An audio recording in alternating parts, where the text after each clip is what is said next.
চট্টগ্রাম জেলা জাতীয়তাবাদী পরিবহন শ্রমিক দল ডাবুমোরিং থানা পূর্ণাঙ্গ কমিটির পরিচিত সভা অনুষ্ঠিত হয়েছে।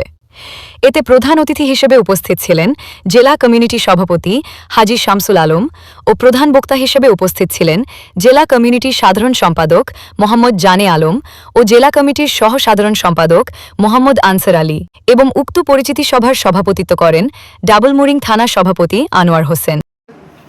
এই সংগঠন ৯৪ আমরা প্রকাশ করেছি।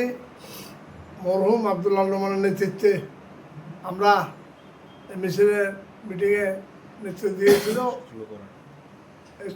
চট্টগ্রাম থেকে। এই কমিটি আজকে আস্তে আস্তে এ পর্যায়ে আসছে। ফেসিস সরকার ছিল বলে আমরা বেরোতে পারি নাই, কমান্ডো চালাতে পারি নাই।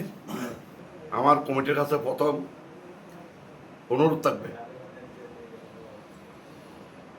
নেশা জাতীয় যদি কোনো সদস্য আমার এখানে কমিটিতে থাকে তাদেরকে স্বেচ্ছা পদত্যাগ করে চলে যাওয়ার জন্য আমি অনুরোধ করব। যদি সংগঠন বিরোধী কোনো কার্যক্রমে থাকে তাহলে তাকে সাথে সাথে বহিষ্কার করা হবে, যেখানে লেখা আছে।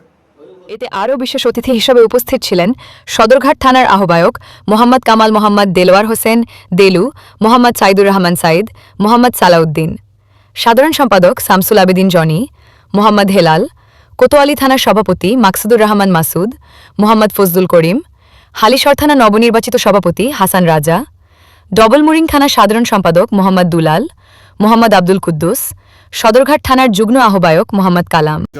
আমাদেরকে বৈষম্যবিহীন সমাজ সৃষ্টি করার জন্য সকলকে ঐক্যবদ্ধভাবে বাংলাদেশ জাতীয়তাবাদী পরিবহন শ্রমিককে যারা লুট করে খেয়েছে ওদের বেড়াজল থেকে বাইর হয়ে আমাদেরকে সুশৃঙ্খল একটা বাংলাদেশ জাতীয়তাবাদী পরিবহন শ্রমিক দল আমরা সৃষ্টি করতে হবে। আশা করি মুরব্বীদের দিক নির্দেশনা এবং ওনাদের পরিকল্পনা আমাদের এই পরিবহন শ্রমিকদেরকে আরও সামনের দিকে নিয়ে যাবে।